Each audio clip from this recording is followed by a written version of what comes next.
श्री पुरुषोत्तम भगवान की जय। श्री कृष्णचंद्र भगवान की जय। श्री रामचंद्र भगवान की जय। श्री लक्ष्मी नारायण भगवान की जय। भगवान की महती अनुकंपा से हम सब लोग पुरुषोत्तम मास की कथा में मग्न हैं और आप सब लोग प्रतीक्षा कर रहे होंगे कि आज का सत्संग कब प्रारंभ होगा।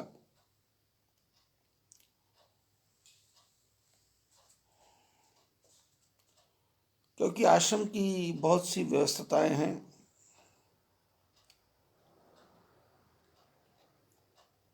इस कारण थोड़ा विलंब से हुआ। कई लोग मंत्र के बारे में चर्चा कर रहे हैं कि मंत्र बताओ, मंत्र बताओ।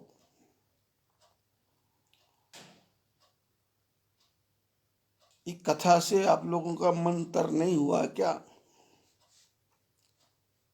ये इतनी सुंदर कथा चल रही है, इसी से मन तर हो जाना चाहिए। लेकिन फिर भी संसार में फंसे हुए जीव हैं, किसी को बेटे की शादी करनी है, किसी को मकान बनाना है, किसी को बिटिया की शादी करनी है, किसी को दुकान चलानी है और किसी को अपने संसार में सुख की इच्छा है। तो जैसे ही योग बनेगा वैसे ही मंत्र आपको बता दिया जाएगा।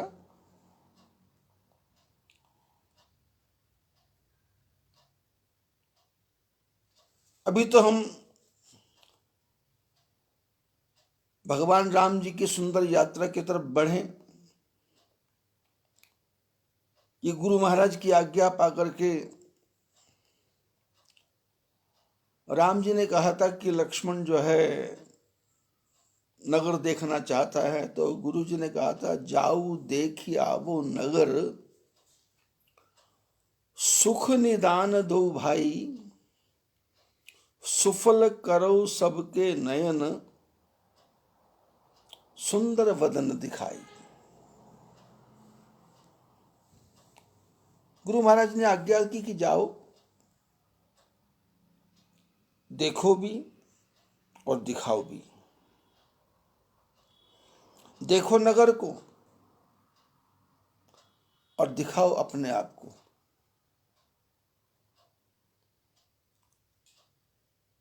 और गुरु महाराज की आज्ञा का पालन करके राम लक्ष्मण जब नगर की तरफ आए,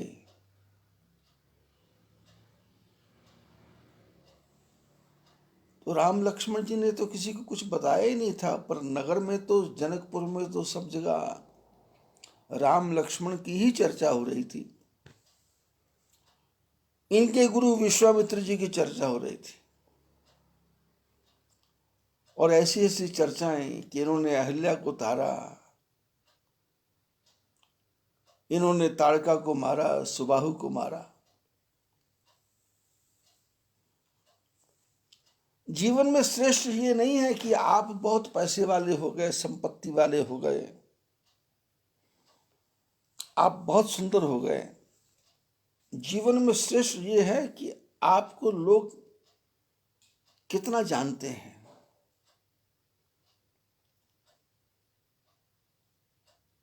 वैसे तो बदमाशों की भी चर्चा बहुत है, हर नगर में, हर शहर में, हर मोहल्ले में, हर गली में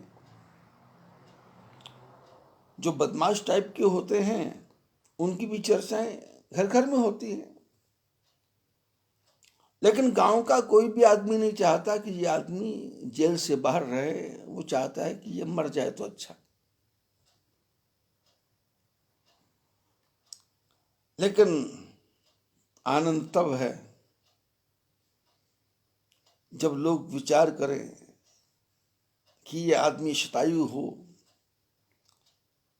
ये आदमी दीर्घायु हो, ये आदमी स्वस्थ रहे, ये आदमी आनंद में रहे, ये आदमी सबकी भलाई करने वाला है।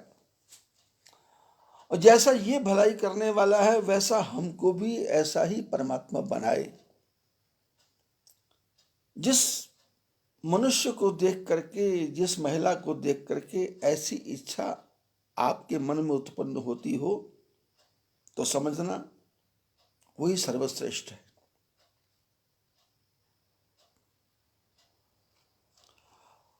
हमको महापुरुषों की कहानियां सुन करके उनसे प्रेरणा लेनी है और प्रेरणा लेकर के अपने जीवन के बारे में स्वयं अपना प्रदर्शन करना है। क्योंकि हम भगत सिंह नहीं बन सकते, चंद्रशेखर नहीं बन सकते, महात्मा गांधी नहीं बन सकते, सुभाष नहीं बन सकते, मीरा नहीं बन सकते, दादू नहीं बन सकते। मीरा जीवन में एक ही होगी, दादू जीवन में एक ही होगा, नामदेव एक ही होगा, जनाबाई एक ही होगी, कबीर एक ही होगा। और आप भी एक ही होंगे अपने आप में, और मैं भी अपने आप में एक ही हूं। परमात्मा ने हमको मन बुद्धि दी है। उस मन बुद्धि का प्रयोग इस प्रकार से करना है कि मैं हूं इसके बारे में इतनी चर्चा फैल जाए कि लोगों के मन में प्रेरणा लेने की भावना हो कि हमको भी ऐसा बनना है। पर ऐसा बनना है ऐसा तो कोई बन सकता नहीं, क्योंकि भगवान ने कहा जो है जैसा है वैसा ही बनेगा, और उसमें से सर्वश्रेष्ठ सर्वश्रेष्ठ सर्वश्रेष्ठ बन सकता है। तो गुरु महाराज ने क्या कहा राम लक्ष्मण को कि जाई देखी आवो नगर, सुख निदान दो भाई, सुफल करो सबके नयन, सुंदर बदन दिखाई। क्योंकि गुरु महाराज को पता है कि राम लक्ष्मण की चर्चा पूरे समाज में फैल चुकी है। इसलिए तो कहा ना कि संतन के संग लागरे तेरी अच्छी बने।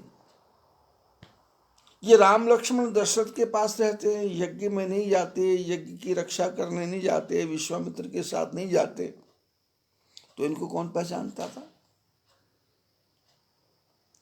इसलिए तो वेदों में, शास्त्रों में, उपनिषदों में लिखा है ना कि उत्तिष्ठ जागृत प्राप्य वरान्य बोधयन, उठो और जागो और अपने जीवन के जो सर्वश्रेष्ठ है उसकी उपलब्धि करो, सर्वश्रेष्ठ को पालो, अपने जीवन की ऊंचाइयों को पालो, अपने जीवन में जो सर्वश्रेष्ठ है उसकी तरफ बढ़ो, उठो। और हमारा जो उदासीन संप्रदाय है उसमें हमारी जो वाणी है तो उसमें गुरु महाराज ज्ञान देते हैं कि उद्यम अज्ञे लक्ष्मी और पक्खे अज्ञे पवन। बोले मेहनत करोगे तो लक्ष्मी मिलेगी, हाथ से पंखा चलाओगे तो पवन आएगी। हाथ में पंखा लेकर के बैठे रहोगे तो पवन नहीं आएगी, चलाओगे तो आएगी। कमरे में ही बैठे रहोगे और उठ के कुछ भी उद्यम नहीं करोगे, मेहनत नहीं करोगे, तो पैसा कहां से आएगा?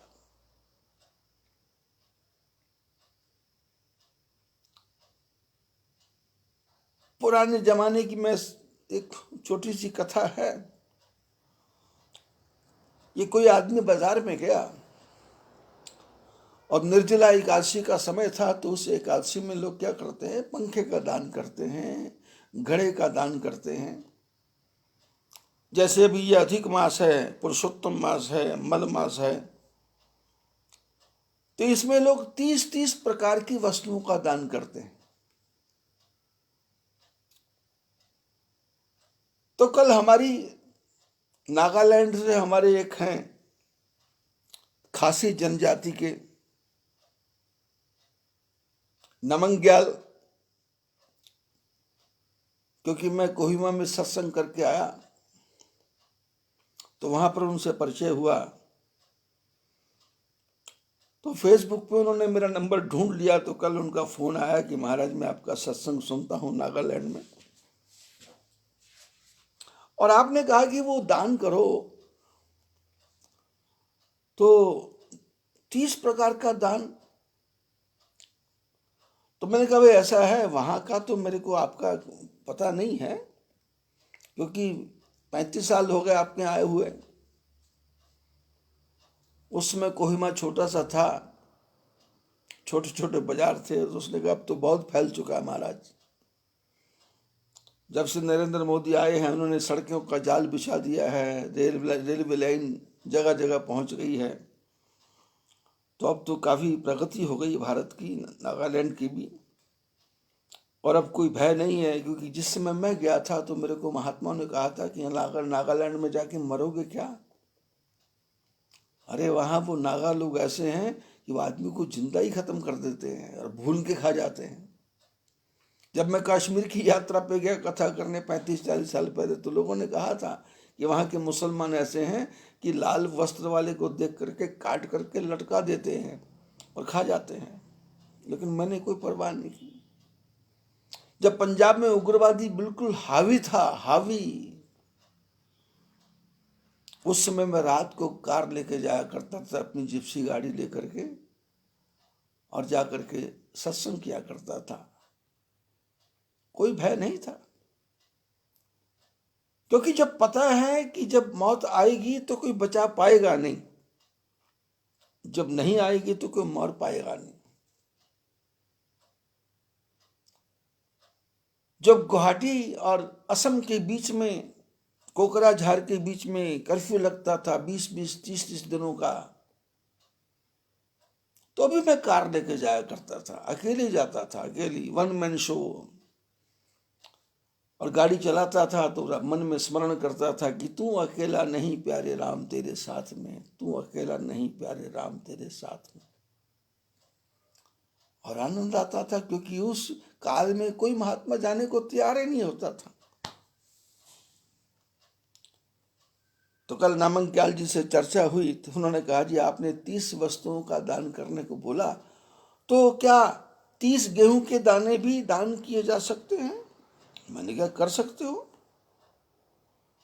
30 चावल के दाने भी 30 दिन में? मैंने कहा वेलकम। क्या तुम्हारे पास 30 ही दाने हैं क्या? उसने कहा जी ने ठाकुर जी की कृपा से मेरी 2 प्लाईवुड की मिले हैं। तो मैंने कहा तुमको तो ब्राह्मण को 30 प्लाईवुड के तख्ते दान करने चाहिए। तो उसने कहा जी एक प्लाई तो हमारे यहाँ से एक प्लाई 3x6 की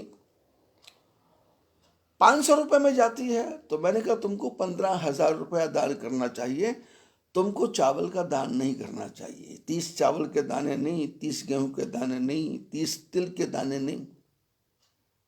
ये तो तिल के दाने उसके लिए है, क्योंकि हमारे शास्त्रों में जब कर्म कांड की पूजा होती है तो उसमें एक मंत्र है कि पूजा करते करते ब्राह्मण देवता बोलते हैं कि दक्षिण अभावे अक्षरम समर्पयामि, कि जो मेरा यजमान है वो पूजा कर रहा है पर उसके पास पैसा नहीं है, तो उसके लिए वो अक्षत का समर्पण कर रहा है, एक चावल का दाना कर रहा है। ये किसके लिए है? जिसके पास नहीं है उसके लिए है एक चावल का दाना, पर जिसके पास है, हरिश्चंद्र के पास था, उसने अपने राज्य का ही दान कर दिया। रघु के पास था, उसने अपना सर्वस्व दान कर दिया। दिलीप के पास था तो उसने अपने गाय के लिए, गाय की रक्षा के लिए जो सिंह आया था धर्म बन करके, उसके आगे अपने शरीर को अर्पण कर दिया, मेरे शरीर को खा लो और उस गाय की रक्षा करो। 30 दाने चावल उसने दान करने हैं जिसके पास कुछ नहीं है, सिर्फ चावल ही चावल है, वो भी सरकार दे रही है 5 किलो महीने का। उनके लिए है 30 दाने चावल के। मैंने कहा नामग्याल जी 30 दाने चावल के उस गरीब के लिए, 30 दाने गेहूं के उस गरीब के लिए है, 30 दाने दाल की उस गरीब के लिए है, 30 भिंडी उसके लिए है, 30 तुरई उसके लिए है। लेकिन जिसके पास है शंकर भगवान की पूजा करना है तो षोडशोपचार है, दूध है, दही है, घी है, शहद है, चांदी का छत्र है, चांदी की झारी है, और हजारों रुपए का सामान है, फल है, फ्रूट है, भगवान का षोडशोपचार करना है, रेशमी वस्त्र है। एक ही षोडशोपचार में कम से कम 50-60 हजार रुपए का खर्चा है। भागवत की कथा करना है तो 5-5, 10-10 लाख, 1-1 लाख, 1-1 करोड़ रुपए का खर्चा है। आपको सत्यनारायण की कथा करना है तो 1 लाख, 2 लाख, 3 लाख, 4 लाख रुपए खर्चा है। लेकिन आपके पास कुछ भी नहीं है तो घबराने की जरूरत नहीं है। शंकर भगवान कहते हैं आपको मेरी पूजा करना है तो दूध नहीं चाहिए, शहद नहीं चाहिए, पंचामृत नहीं चाहिए, कुछ नहीं चाहिए, फल नहीं चाहिए, वस्त्र नहीं चाहिए, तो क्या चाहिए? बोले जंगल में चले जाना, भांग का पेड़ है, उसमें से 2 पत्ते उठा के ले आना, मेरे मंदिर शिवलिंग पे चढ़ा देना, पूजा पूर्ण हो गई। नहीं तो धतूरे का पेड़ दिखाई दे जाए कहीं, धतूरा पेड़ जिसको कोई चाहता नहीं, जिसको कोई खाता नहीं है, उस धतूरे के फल को उठा के ले आना, मेरे शिवलिंग में चढ़ा देना, फ्री में मिल जाएगा, पूजा पूरी होगी। लेकिन शर्त यह है कि तुम्हारी पूजा करने की इच्छा है क्या? यदि तुम्हारी इच्छा है तो फिर मंदिर में जाने की भी आवश्यकता नहीं है। आप यहाँ बैठे हैं, वहीं आंख बंद करो और आंख बंद करते आपके सामने शिवलिंग प्रकट हो जाएगा, और शिवलिंग के ऊपर आप मन के छत्र, मन के चंवर, मन के सोने चांदी के और मन का दूध, मन का चरणामृत, जंगल में जाने की आवश्यकता नहीं है, तो पेड़ों को तोड़ने की भी आवश्यकता नहीं है, भांग को लाने की भी आवश्यकता नहीं है, धतूरे को लाने की भी आवश्यकता नहीं है। आंख बंद की, शंकर प्रकट है। आंख बंद की, बद्री नारायण भगवान प्रकट है, पद्मासन लगा के बैठे हुए हैं, ऊपर सोने का छत्र है, पास में उद्धव जी बैठे हुए हैं, पास में गरुड़ जी बैठे हुए हैं, पास में नारद जी बैठे हुए हैं, पास में कुबेर जी बैठे हुए हैं। आंख बंद करते दर्शन होता है। 5100 रुपए की विशेष पूजा करने की आवश्यकता नहीं है। प्रातःकाल 4 बजे उठने की भी जरूरत नहीं है। आप रात के 12 बजे उठो, आंख बंद करके ध्यान दो, सामने बद्रीश भगवान दिखाई देंगे, और बद्रीश भगवान दिखाई देंगे, उनकी पूजा शुरू हो जाएगी, और आपके मन के ही जो पंडित हैं वो मंत्र बोल रहे होंगे, और आपके कानों में मंत्र गूंज रहे होंगे, और आपकी पूजा सफल होती जा रही। मई जून के महीने में जब यात्रियों की बहुत भीड़ होती है तो उस समय यात्रियों की रेलम पेल होती है। आज से लगभग 10 साल पहले मैंने एक पत्र लोगों को भेजा था, क्योंकि मेरे आश्रम में जो लोग आते हैं उनके एड्रेस मेरे पास नोट है, लगभग 1 लाख के बराबर। तो मैं हर साल 1 लाख पत्र डालता हूं लोगों को, तो मेरा 7 लाख रुपए का खर्चा आता है। जो लोगों ने मेरे आश्रम में 1100 रुपए का योगदान दिया है उन सबको मैं पत्र लिखता हूं। लेकिन वो जितने लोग हैं उस सब के पास पत्र पहुंचते नहीं है, क्योंकि कुबेर भगवान की कृपा से जो किराए के मकान में थे उनका अपना 100 गज का मकान बन गया, जो 100 गज के थे उनको 500 गज का मकान बन गया, जिनका 500 गज का था उनका 1000 गज का मकान बन गया, जो 1000 गज थे उनका डुप्लेक्स बन गया। तो अब एड्रेस चेंज हो गए। अब वो पत्र मेरे पास 1 लाख में से कम 20-25 हज़ार वापस आ जाते हैं। तो उसको मैं फिर डालता हूँ उसमें, और फिर जो वो एड्रेस हैं उनको मैं कैंसिल करता हूँ। फ़ोन नंबर होते हैं तो लोग फ़ोन नंबर भी ऐसे बदलते हैं जैसे कपड़े बदलते हैं। तो फ़ोन नंबर पर फ़ोन लगाओ तो फ़ोन भी लगते नहीं। तो आज से 10 साल पहले जब मैंने पत्र डाले तो उसमें मैंने सब लोगों को एक इशारा किया था। मैंने कहा यदि आपने बद्रीनाथ की यात्रा खुले हृदय से करनी है, खुले मन से करनी है और मन प्रसन्न करने के लिए करनी है, तो मई जून में तो कभी नहीं आना, और बरसात के मौसम में नहीं आना। तो मैंने उसमें लिखा था 15 सितंबर से लेकर के 15 नवंबर के बीच में कभी भी आओगे, आपको मंदिर बढ़िया खुले मिलेंगे, होटल सब खाली मिलेंगे, पंडा सब खाली मिलेंगे, और आपको भगवान का खुला दर्शन होगा और आपको पूरी यात्रा का आनंद आ जाएगा। वो मैंने सहज भाव से लिखा था, और जो मेरा जीवन का अनुभव था तो मैंने लिखा था।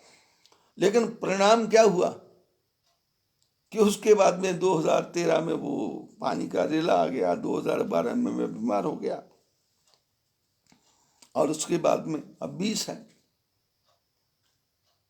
तो भगवान बद्रीश भगवान ने कहा कि ना 15 सितंबर में आओ, ना मई जून में आओ, तुम तो घर बैठे बैठे मेरा दर्शन कर लो, आंख बंद करो, बद्रीश भगवान सामने खड़े हैं, नारद कुंड दिखाई देगा, ब्रह्म कपाल दिखाई देगा, सीढ़ी चढ़ते हुए लोग दिखाई देंगे, और ऊपर ब्रह्म कपाल पे तर्पण पूजा करते करते लोग दिखाई देंगे, और सीढ़ी चढ़ते चढ़ते मंदिर के अंदर जाएंगे, और मंदिर के अंदर मन ही मन जा रहे हैं, और हाथ में थाली भी नहीं है, और मंदिर के सामने जाकर के भगवान का दिव्य दर्शन हो रहा है, और दूसरे दरवाजे से बाहर निकल रहे हैं, फिर मंदिर की परिक्रमा कर रहे हैं।